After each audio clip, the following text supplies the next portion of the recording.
வருஷத்துக்கு மேல ஜெபம் பண்றேன் அப்படின்னு சொன்னாங்க.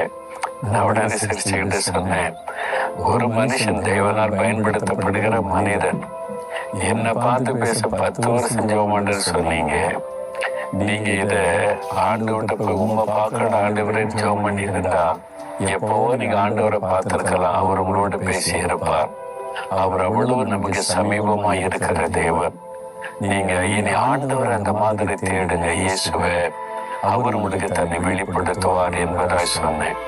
ஆனா அவனுக்கு ஒரு பெரிய சந்தோஷம், ஊழிக்காரனை பார்த்துட்டேன்னு. அப்போ அவங்க சொன்னாங்க, உங்களை தொட்டு பார்த்துக்கிட்டோமா அப்படின்லாம் கேட்டாங்க. நான் அவங்களுக்கு கை கொடுத்து வாழ்த்து சொன்னேன். அவங்களுக்கு அவ்வளவு பெரிய சந்தோஷம். ஒரு மனிதன், கர்த்தரால் பயன்படுத்தப்படுகிற ஒரு மனிதன், அவரை சந்திப்பதும் பேசுவதும் அவரோடு கூட ஒரு வார்த்தை கேட்பதும் அவ்வளவு சந்தோஷம்னு சொன்னான். வானத்தை பூமி உண்டாக்கின தேவன், நம்ம எல்லாம் சிருஷ்டி தண்ட சராசரங்களை தாங்கி நடத்துகிற தேவன், அந்த இயேசு கிறிஸ்துவை சந்திப்பது, அவரோடு பேசுவது, அவருடைய குரலை கேட்பது எவ்வளவு பெரிய மகிழ்ச்சியா இருக்கும்ல.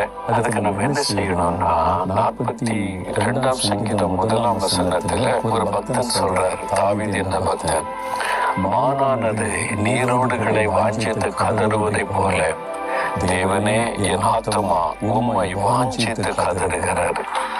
ஒரு மான் அப்படியே மேய்ந்து கொண்டு வரும் பொழுது வெகு தூரம் நடந்து மேய்ந்து இப்ப நல்ல மேய்ஞ்சிட்டு தண்ணீர் இல்லை, தாகம், தண்ணீரை தேடி அந்த மான் அலையும். அதுக்கு வேற எதற்கு அந்த தண்ணீரை பார்க்கணும்னு அலையும். அப்ப அது அப்படியே வனாந்தரத்தில் அலைந்து தெரியும். எங்க தண்ணி கிடைக்குதோ அதை நோக்கி பாய்ந்து போகும்.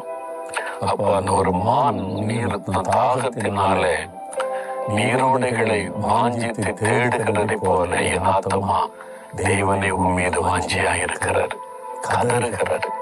ஆத்மாவில் ஒரு கதறுதல் இருக்கணும். நான் ஆண்டவரை பார்க்கணும், இயேசுவை பார்க்கணும், இயேசுவோட பேசணும், நான் அவரை தரிசிக்கணும், அவருடைய குரலை கேட்கணும். அந்த ஒரு தாகம், அந்த கதறுதல் உள்ளத்தின் ஆழத்தில் உண்டானா அவர் உடனே தரிசனமாவார். அவர் சொல்றாரு, முழு இருதயத்தோடு நீங்க என்னை தேடினால் என்னை தேடுகையில் கண்டுபிடிப்பீங்க, நான் உங்களுக்கு காணப்படுவேன்.